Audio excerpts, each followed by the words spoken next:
Ma dei medici odiavo che venissero solamente con lo spray, ti dessero una bella pacca sulla spalla, però alla fine in fondo è quello che faccio anche io. Da medico devo dire che i giocatori di rugby sono bravi, cioè vanno a terra solo quando c'è un vero problema. Il problema grosso di fare il medico è che poi vogliono tornare in campo anche quando non sarebbe il caso. Da giocatori, gli allenatori che urlano di continuo, che urlano di continuo, che urlano di continuo, no, quello mi ha dato sempre un po' fastidio. Che forse perché dopo, facendo un po' l'allenatore, penso che molte volte è meglio stare calmi, zitti, vedere le cose, poi si parla con i giocatori al momento giusto. E da allenatore sui giocatori, quando si entra in campo pensando di essere ancora a casa sotto le coperte. Ovviamente ogni volta che veniva fischiato qualcosa su cui non ero d'accordo era molto difficile tenermi a freno e non contestare, appunto vorrebbe il regolamento, vorrebbe lo spirito del rugby. Quando i giocatori, ma più che altro gli allenatori o il pubblico contestano e non lasciano giocare la partita, perché se si pensasse più a giocare e meno a urlare e a protestare verrebbero fuori delle partite molto migliori. In realtà quando ho giocato io eravamo una sorta di armata Brancaleone, che l'allenatore c'era una volta su 3, quindi difficilmente c'era qualcosa che mi dava fastidio. Eravamo 15 contatti, quindi non c'era neanche da dire mi ha messo giù per un altro, quindi l'ho vissuta, io non ho avuto mai grossi problemi con il mio allenatore.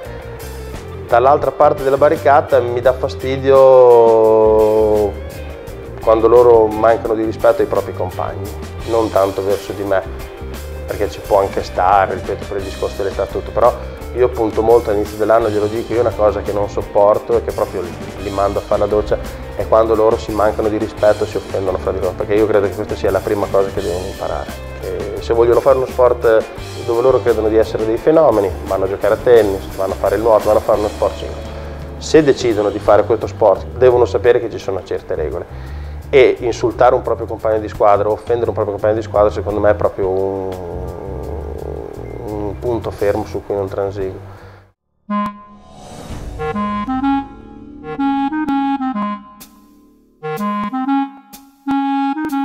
Allora, diciamo che nel rugby il pilone è la persona magari che porta avanti il pallone, aiuta i tre quarti a finalizzare una meta.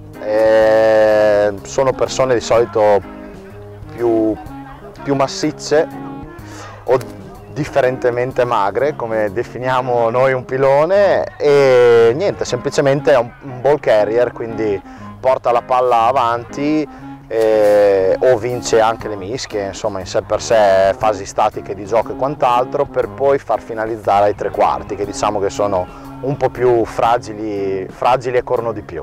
Mettiamola così.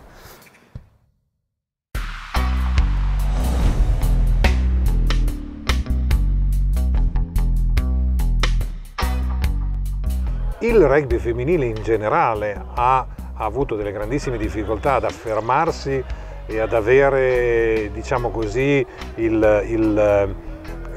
l'avvallo della parte maschile. Il rugby è sempre stato considerato uno sport soprattutto maschile.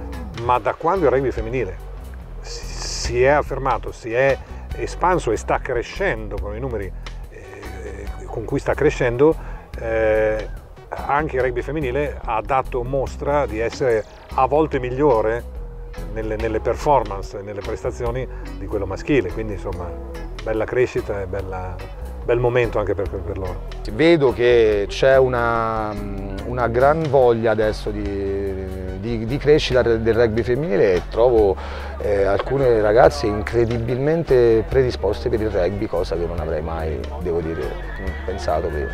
Va premesso che il rugby femminile ha un ranking migliore rispetto a quello maschile, per cui nel panorama internazionale l'Italia ha più credibilità nella parte femminile rispetto a quella maschile.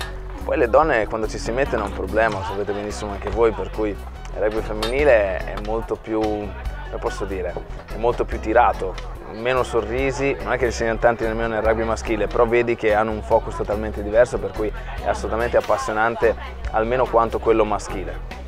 Conosco tantissime ragazze che giocano a rugby, sono persone splendide, non perdono femminilità, questo è un aspetto importante anche da sottolineare, per cui è uno sport da seguire dall'inizio alla fine. Sono Daniele Barbaro e sono il medico di gara. Lucas Scozzati, ho 38 anni, nato in Argentina, ex giocatore di rugby fino ai 32 anni e ex allenatore al momento. Mi chiamo Lorenzo Negro, sono di Modena, arbitro da 3 anni e prima ho giocato nelle giovanili del Modena Rugby. Fogli Marco e attualmente sono allenatore dell'Under 16 di Ravenna. Sandri Massimo, ho 39 anni e faccio il pilone, sono alto 1,80 m e peso 113 kg. Lucio Bini, faccio parte del consiglio direttivo del Rugby Bologna 1928, sono uno dei soci rifondatori. Salve, sono Carlo Centofanti, sono tecnico del Pescara Rugby, anche se sono nato all'Aquila. Andrea Trombini, appassionato di rugby.